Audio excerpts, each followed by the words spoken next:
Imagine a world where you knew that you mattered and you belonged. The people cared about you because we were so darn good at listening to one another, no matter how different we are. That is what Sidewalk Talk is doing by putting listeners on sidewalks all over the world so that we can practice the art of connecting. Join me, founder and director Tracy Rubel, as I interview experts on the fine art of human connection and interview some of our volunteers who've been listening on the sidewalk and even some of the folks that we've listened to. And if you want to volunteer, consider joining us at sidewalk-talk.org. People ask me a lot, Tracy, how do you choose who comes on your podcast? Honestly, it's selfish. I like to be around really smart people who are really heart-centered that I get to learn something from, and Nicola Lipscomb is definitely one of those people. She's a professional speaker, she's a listener, she consults with big organizations because she's devoted to teaching people how to be heart-wise leaders, how to be mindful leaders, how to connect to their heart and listen well to their staff, and she creates these amazing curated conferences and workshops for teams. And she does it in a way that feels not spotlighty on her, but completely creating this transformational experience for the people that she works with. And she even brings some, not only Western science, but Eastern spirituality to her work. So I really wanted to connect with her on the podcast, and she's been such a generous champion of what we do at Sidewalk Talk, so it feels so lovely to get to champion her back. Be ready for a love transfusion. I think you're going to get one, and we definitely take up some interesting conversation around confidence and around bringing heart into the workplace. So you'll learn a lot, too, definitely around how you show up at work. So Nicola Lipscomb, so excited for you to meet her.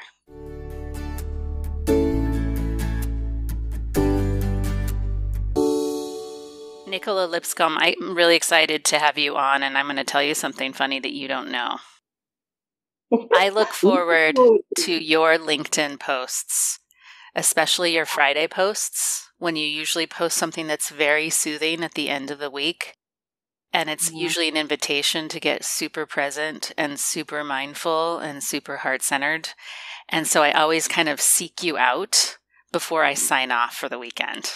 So that's something you didn't know.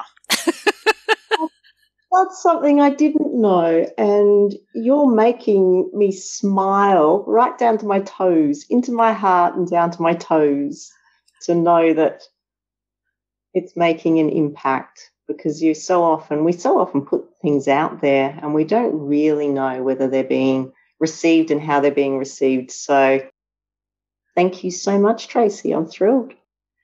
Well, I feel like, one of my core values is play and learning. And I wanted to be in dialogue with you because I knew I was going to be in a generous place of learning from you. And you have this playful quality in some of our exchanges and emails. But I wanted to learn more about you as a person because I'm drawn to all the work that you do in the world around listening. And I'm drawn to all the work that you do in the world around teaching people really to connect both with their hearts and with each other. I want to get where all this comes from, though. Like, is this how you started out in life? Was this your career that you had a passion for since you were a young child? Like, give me the story of Nicola. Yes, I came out of the womb like this. Not even close. I think, like a lot of people, it's our life's journey and some of the crucible moments along the way that shape us, and often those crucible moments or those shaping moments aren't particularly pretty. So one of the key moments in my life was in 2011, and I was working at university. I was on that academic path. I wanted to fit in. I wanted to belong. I was being pressured to do a PhD. I was trying to fit in the mold that people were putting me in, which wasn't suiting me, but I wanted to belong so badly. I was being drawn down that path and ended up unwell, going to see the doctor, and within 24 hours coming out with an X-ray showing that I had a tumour that was growing in the middle of my chest.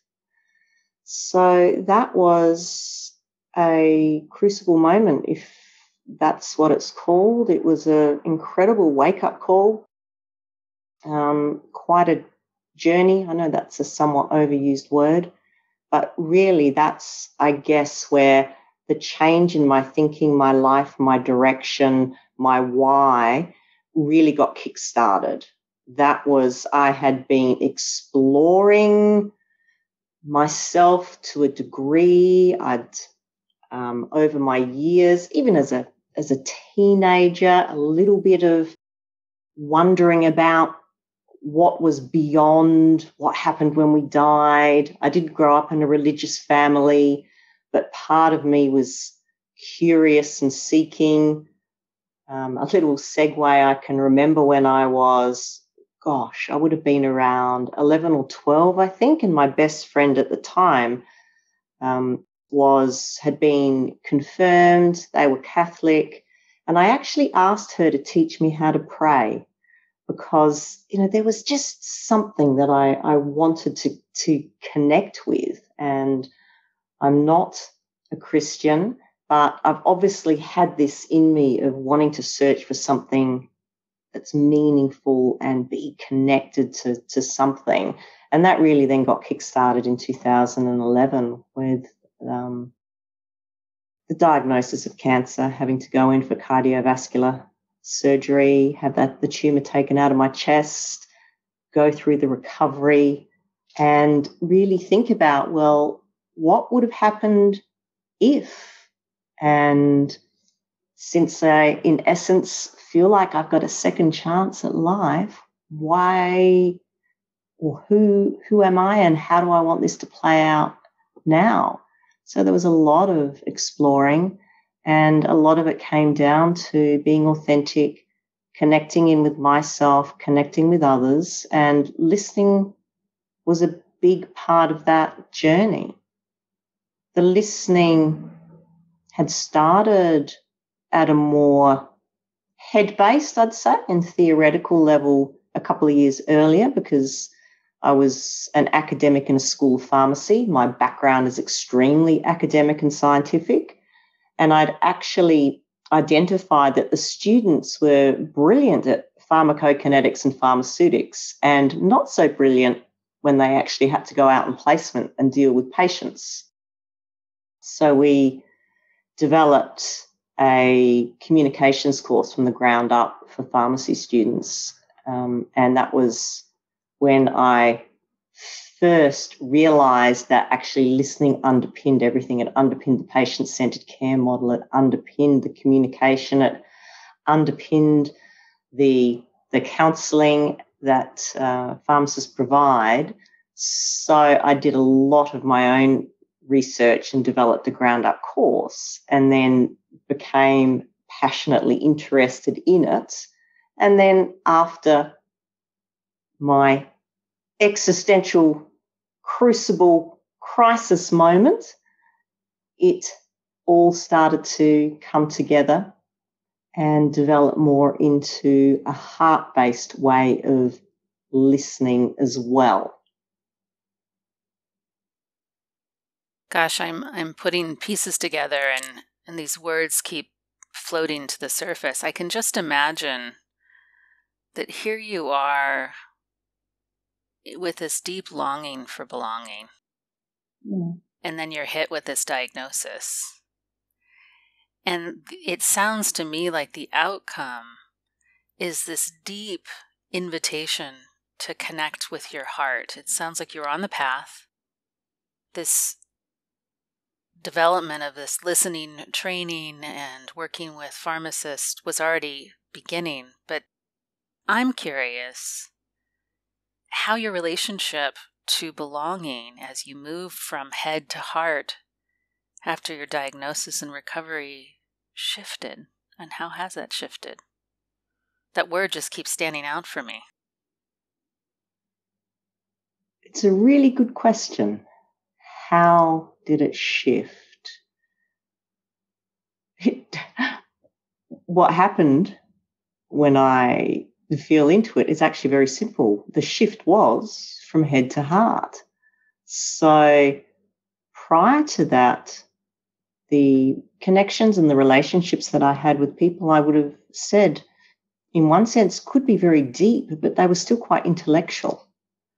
So there was an element of armor, I guess, protection, mask that I had that kept a certain amount of distance. And it's one of those paradoxes, which I know is not unique to me.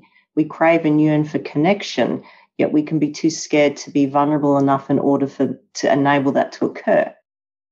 And once I started to drop into my body and into my heart and live, lead, listen, operate from that space, the belonging shifted to be a far more felt sense. And whereas before I was really seeking that sense of belonging and safety outside of myself, constantly searching, by connecting in with my heart, I started to come home to myself. So I started to feel like I was actually belonging to myself, which gave me a greater sense of safety and security and confidence in myself as well, that I was then able to be more vulnerable with others and develop deeper relationships with others in a very different way and start to create that belonging. So it was almost that paradox of when I started to let go of desperately wanting to fit in and turned inwards to cultivate that sense of belonging within, then it started to occur outside as well. I'm so glad I asked you that question, because I don't think on the podcast anybody's really articulated so well what you just did. And I think we miss this piece. But what I hear you saying is that here was this longing to belong. And the discovery was that, gosh, when I felt at home with myself and I belonged to myself, it also allowed me to belong in community more, because it created this safety and security inside of me to extend in a more vulnerable way, a more heart-centered way. And I think people so focus on the outside, right? On getting the belonging from the outside. And I hear you saying it's both. It's got to be both. It's both. And then there's this beautiful synchrony and flow that occurs. And when you actually feel that deep sense of connection and belonging with yourself, and I'm on the path, so I don't claim to have nailed it yet. It's going to be a lifelong journey. I realize that. But I'm on the path. And when you have that sense within yourself, you actually have more capacity to hold that space and be with others and create that for others, because you're not so worried about yourself. It gives you that opportunity to hold a more authentic, rich, deeper, or indeed sacred space for the other. You know, as I hear you, I'm thinking about the work that you do in the workplace. And this would be a way that you can bring in some of this heart-centered. This is how you sell it, right? I mean, I'm hearing you say, look, when we can really connect with our hearts and feel a deep sense of connection and belonging inside of ourselves, we then have a deep sense of connection and belonging outside in our community. And it increases our capacity both to be in community, and I'm even imagining capacity for lots of other things. So tell me how you bring this stuff. I mean, that's my fantasy, but tell me how you bring, is that how you bring it into the workplace? Because talking about heart-centered stuff in the workplace, that's some courageous stuff, Nicola. Thank you. Thank you. It is.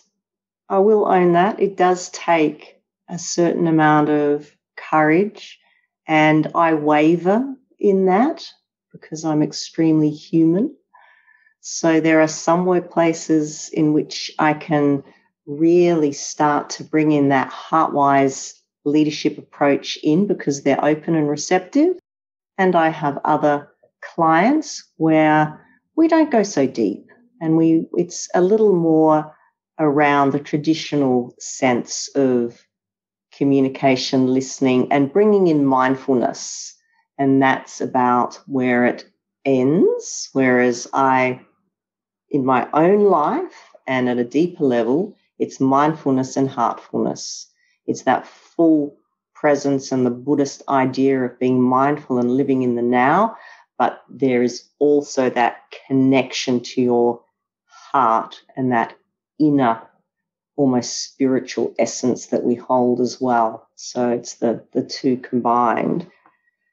The gateway in most organizations now actually seems to be around the well-being, I have to say, because we know how important belonging is for well-being as well. And given what's happened in the past year, a lot more organizations are actually caring for their team in that way and in wanting to make sure that the self-care and the well-being of their teams, their colleagues, their clients within their organizations. So that's the gateway in.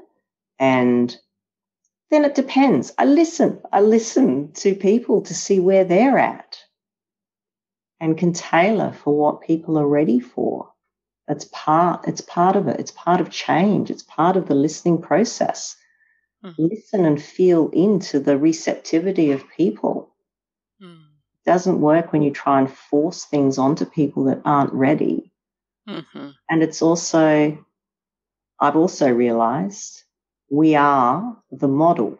So I can go into an organization doing a workshop on resilience or emotional intelligence or leadership. How do I show up? How am I holding space? Yeah. How empathic am I when somebody challenges me? And there's been lots of opportunities. And initially when I started my career, I didn't think that way, but I've learned sometimes some of the profoundest shifts that you can have with people are alongside what you are essentially teaching them in content, because your presence, your space holding, your modeling gives them a different way of experiencing, and it can shift them or open their eyes and open their heart, even though the content can be quite separate. I can even feel that speaking to you now. And I was imagining that, like even in those organizations where maybe they're not ready to go deep, I imagine just the impact of your presence is having this third impact, right? That's not maybe known to them, but felt by them. Yeah.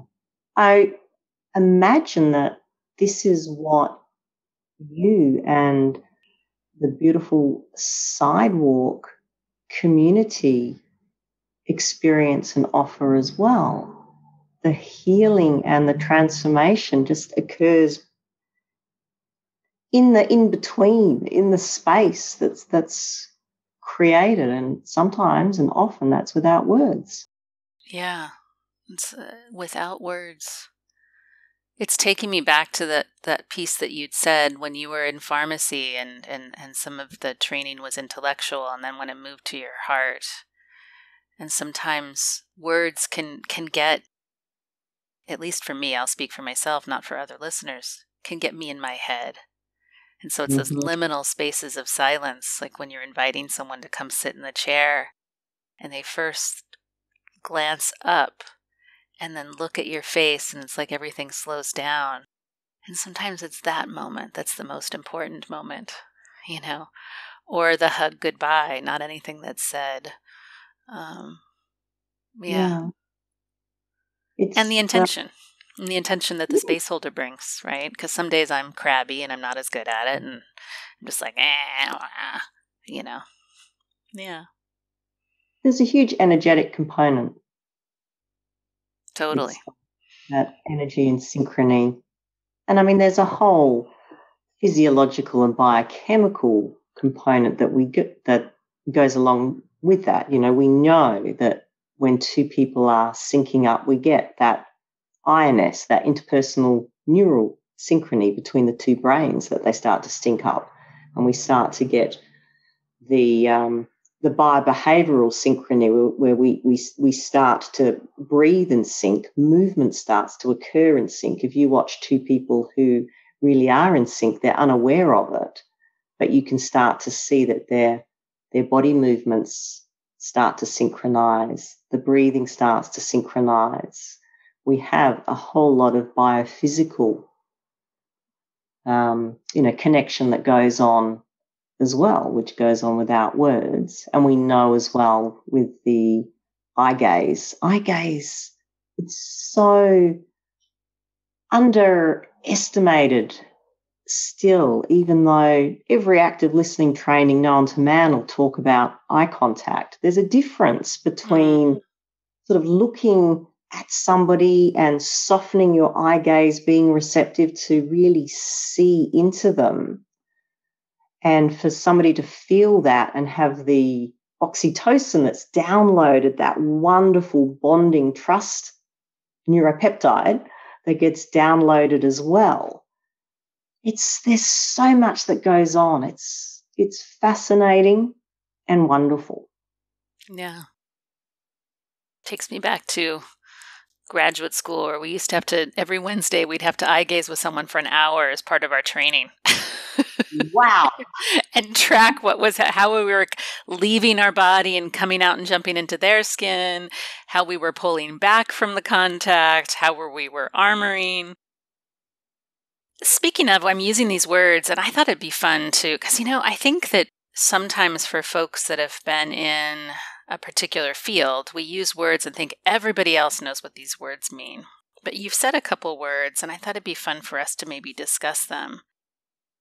You said embody, and you said space holding. Mm-hmm. And I think those two phrases get thrown around a lot. And I imagine that you have so much to offer us in helping just regular folks really understand, what does it mean when people say get in your body or embody? And what does it mean to hold space? It sounds so, new age, but it's not. I mean, it's important, and I want to give it some time. They're really profound concepts of being, I think is one way I would express it. Embodiment is the act of settling into your body, into your skin, into the space that you inhabit.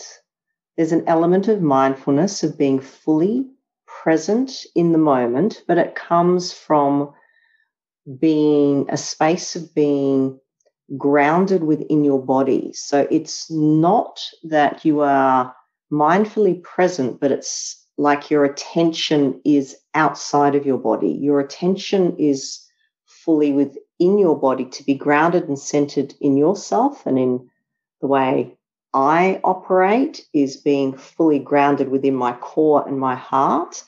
And then from that space, I can look or turn my attention outwards to receive. I become a receiver in that sense.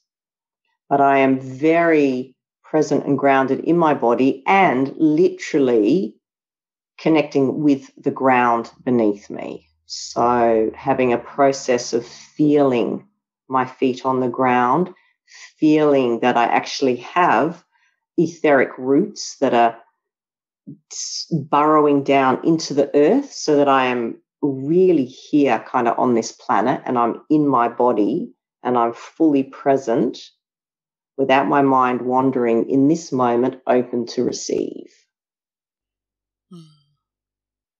I just got that visual of that belonging that we talked about too, that is also the foundation of belonging. As soon as I could picture you like a tree completely inhabiting your home with your little tendrils going down into the soil, and I'm like, right, because then that's where we belong, is right there, when we can be in our skin. Yeah, and we need to, if we really want to fully connect with another human being, we have to embrace our own personal humanity. Otherwise, you've sort of got half a human trying to connect with another half a human in a fully human way. It doesn't work. Yeah. It doesn't work properly. And the second half of your question around the space holding, the metaphor that I often use is around holding a listening bowl. And in workshops, I use a singing bowl, because I do meditations with sound as well. I find a great way of bringing people into the present moment, and to imagine that you're holding this beautiful bowl in both of your hands, and it's between you and the speaker, and that is the sacred space, the sacred listening space that you're holding for somebody else, and you're basically holding out this gift to somebody of this bowl, saying, I invite you to fill it with whatever you need to say. And it is not for you to put anything in the bowl. It is for them to fill that. And if you can imagine that it may have some water in it, and they're dropping their little rocks, their pebbles in there, they're making the ripples. It's their story. If you want to throw a rock in there, you disrupt the ripples. It will never be the way it was when they were telling their story. So it's something that occurs between you. You're holding it so that they have the opportunity and the freedom to unfurl and expand and unfold into that space. And they know that it is contained and safe, like a bowl. There's edges, there's a boundary. It's not going to go anywhere. I'm not going to drop it. I'm not going to throw it to anybody else. It's just between us. Yeah. It's such a great metaphor, because it really does. It's something we can grab onto, and it conveys you use the word sacred and safety, which I think is right on, right? It's funny, I just looked up and I have a picture of a woman holding a bowl as I look up with her hands extended. I'll take a picture and send it to you after this, because you'll laugh. Yeah, it's really, I like visuals. I think it really helps people understand, what do we mean when we say holding space, and we're saying, I am creating this space for you to fill up. And I love that you'd said, and don't put your material there. This is what's sacred about it, is that you're letting this person take up space. Yes. Yeah. And it is simple, but it's not easy. So even, the metaphor, most people get it. It's like, yes, right, now I get what you mean. Try and practice that when you get triggered by somebody. And you start to understand that, oh my goodness, what's my pattern? Is your pattern one of wanting to fix, as a natural judgment that occurs? Are you wanting to appear intellectual, so you're wanting to add that little bit in so that they know that you know? There's lots of ways that we, I guess, throw rocks in that listening bowl that disrupts the ripples for the other. Yeah. I loved, guilty of all of those at different times. And yes, it's so simple, but it takes practice. And it's practice that I have seen improvement. Like the practice does deliver improvement over time. But here's the piece also. I don't know if you found this. I'm just getting kind of excited now. What I wish people knew is that it's really fun to hold space. It's not this like laborious thing. It is so incredibly joyful because as people take up space in that bowl that you're describing, my experience, and I'd love to hear yours, is that I get to be privileged to some of the best parts of this human because I have taken the risk to hold space in this way. And then I'm like this giddy child that's like, oh, I get to know all this about you. Oh my God. I think I absolutely agree. It's an honor and a privilege. And it depends on what people are sharing. At times there's this incredible, uplifting, inspiring excitement, and I go away for hours on a high. And other times it can be sad and profound. And I don't know how many times I've felt like, oh my goodness, I can't believe that somebody shared that they felt it's that element of trust, that somebody trusted me that much to share something, particularly in corporate settings, in workshops where we might do sort of listening exercises. And we've got odd numbers, so I pair with one of the participants. And I've had occasions where people literally start to well up or are in tears because they have the opportunity to be held in space. And it can feel so foreign to them that they start to cry. And it's an incredible privilege and incredibly moving. And to be honest, even sometimes a little bit scary when you realize how much power there is in that. Yeah. It sounds very enlivening, though, even in the waves of grief or hardship or intensity, that it's very alive, for sure. It's life affirming for both. Yeah. And it's also incredible learning.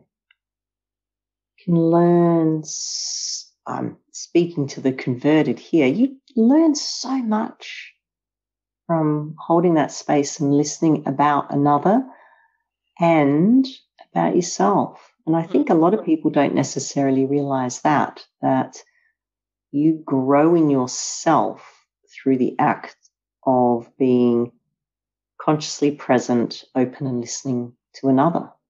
Yeah. Well, I just want to highlight that for every therapist or coach that's listening. I've been on a soapbox lately about that because I think the training that people in healing professions get is a kind of dissociation from that kind of humility that you're talking about. That we go in with a theory that interrupts the ways in which we show up in our space holding. But what you're describing, it's so profound right there, what you're talking about. It's equal, too. You're talking about equality, too, in that listening. It is, and it requires the expert to be humble. And that doesn't necessarily go together. Had to laugh at that. Yeah. Well, I want to ask you one more question. I'll just throw in. I've had to. Go ahead. I still learn. I'm learning that because I know part of my history, because I have come from a scientific and an academic background where expertise is, it's just revered as being top of the food chain. So that's the system that I lived in and breathed in for a long, long time. So it's actually taken me quite a while to unlearn that and become more comfortable with that and go, you know what? It is not my qualifications and academic skills really that make the difference. It is the presence and the energy and the space that I can give is more profound than any amount of, positive psychology that I can, or my pharmacy skills and information that I can bring in. Not that I don't dislike an intellect. I love intellectual inquiry as well, but it's very different from the profound shift and changes you can get through that heart-based listening and connection. Well said. And an important message. And I think I'll just join you in saying that because I was a first college grad in my family for very different reasons, I felt like I had to compensate by proving my smarts, which then interrupted, and for a totally different reason than you, but similar. It became this distancing from that contact. The intellect did, kind of egoic distancing. So I really appreciate the highlighting of that. I wanted to ask you one last question before we move into our closing ritual. This has been a question that's been asked of me, and I just love learning from people their different takes on this, because you work in so many corporate and organizational environments. The question that I've had from people that are really driven type A people is they say, this heart-centered stuff, this listening stuff, I'm afraid it's going to interrupt my drive. Because I like to hang out on the edge of a little bit of paranoia and fear in order to get a lot done. And I'm always struck by this question. It's been asked of me several times, and I get it. Like, I really empathize with that. And I'm just curious, what do you do with that question? Like, what comes up in you as you hear that question? It reminds me of the question that I have more often, which is around, I don't have the time. What you're asking me to do is going to take time which I can't afford. That idea that can't I just tell them what to do? Can't I just give them the feedback? If they get upset, bad luck, just get on with it, suck it up. Why do I have to actually hold that space and listen and be empathic? It's not my gig, kind of thing. And it's a tough one to answer, actually. We really do need to put ourselves, actually practice empathy and go, okay, what is it that's important to you? What do you value about the way that you're operating that, gives you what you need? And how can we turn that to go, well, actually, what you're wanting to achieve with yourself in the business, in life, you can actually achieve in a possibly better way if you do this. And it's opening their eyes to possibilities which they may or may not be ready for. And in my discussions with that type A, it is sometimes reverting back to what matters to them in their language. So if they're worried about losing drive and motivation because they're going into a different space, it's like, well, what you will find is that if you drop into that space, it actually opens up creativity and innovation so that you're likely to come up with newer ideas faster. Isn't that more productive than the way that you're operating now? If you are able to hold that space for others and create that psychological safety, the chances are you will never get the problems that you're then having to deal with. Isn't that going to be more productive and efficient the way you want it to be? It's using their language and their lens through which they view the world and finding examples which will match. Mm. Makes sense?